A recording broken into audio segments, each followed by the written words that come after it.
Shalom Bapak Ibu dan Jemaat yang dikasihi Tuhan Yesus. Kiranya damai sejahtera Kristus beserta kita semua.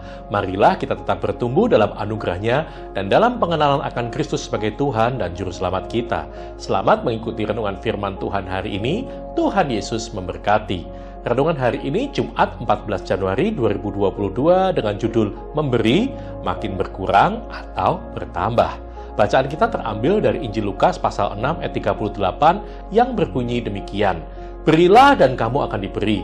Suatu takaran yang baik, yang dipadatkan, yang digoncang, dan yang tumpah keluar akan dicurahkan ke dalam ribaanmu.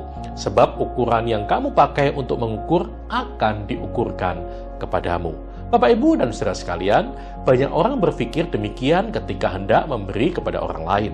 Wah, kalau aku memberi berarti uangku berkurang dong. Untuk kebutuhan diri sendiri saja tidak cukup. Kenapa aku harus memikirkan orang lain? Memang kalau aku susah, mereka mau menolong.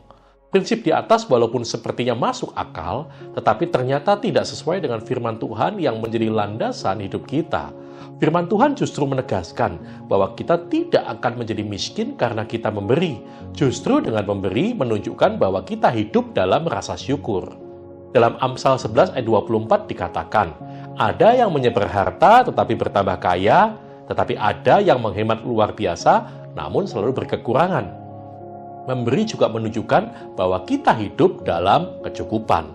Tuhan akan mencurahkan berkat-Nya ketika kita memberi, oleh karena orang yang murah hati berbuat baik kepada diri sendiri. Kita pun tidak akan rugi jika kita memberi kepada orang lain. Malahan ketika kita memberkati orang lain, Tuhan berjanji memelihara hidup kita. Saat kita memperhatikan kebutuhan orang lain, percayalah Tuhan akan memperdulikan kita seperti ada tertulis dalam Filipi 4 ayat 19. Allahku akan memenuhi segala keperluanmu menurut kekayaan dan kemuliaannya di dalam Kristus Yesus. Mari kita bersama renungkan ketika Tuhan memerintahkan kita untuk memberi kepada pekerjaan Tuhan atau membantu orang lain. Apakah itu berarti Tuhan membutuhkan uang kita? Atau Tuhan sudah tidak berdaya sehingga membutuhkan bantuan kita? Tentu jawabannya adalah tidak. Tuhan berkata, kepunyaankulah perak dan kepunyaankulah emas. Pemazmur juga berkata, punyamulah langit, punyamulah juga bumi. Namun mengapa Tuhan mengajarkan kita untuk membiasakan diri memberi? Itu adalah kepentingan untuk diri kita sendiri, termasuk untuk orang yang memberi. Karena ketika kita memberkati orang lain, kita akan diberkati oleh Tuhan. Lukas 6 ayat 38 dikatakan demikian tadi, berilah maka kamu akan diberi. Prinsip memberi harus kita terapkan dalam kehidupan kita. Jika kita rindu diberkati oleh Tuhan, maka kita pun harus belajar memberi. Firman Tuhan dengan jelas mengatakan bahwa ketika kita belajar untuk memberi, maka di saat itulah kita akan menerima berkat dari Tuhan. Belajar menyisihkan sedikit dari apa yang kita miliki, walaupun keuangan kita mungkin pas-pasan, kita tetap harus belajar untuk memberi.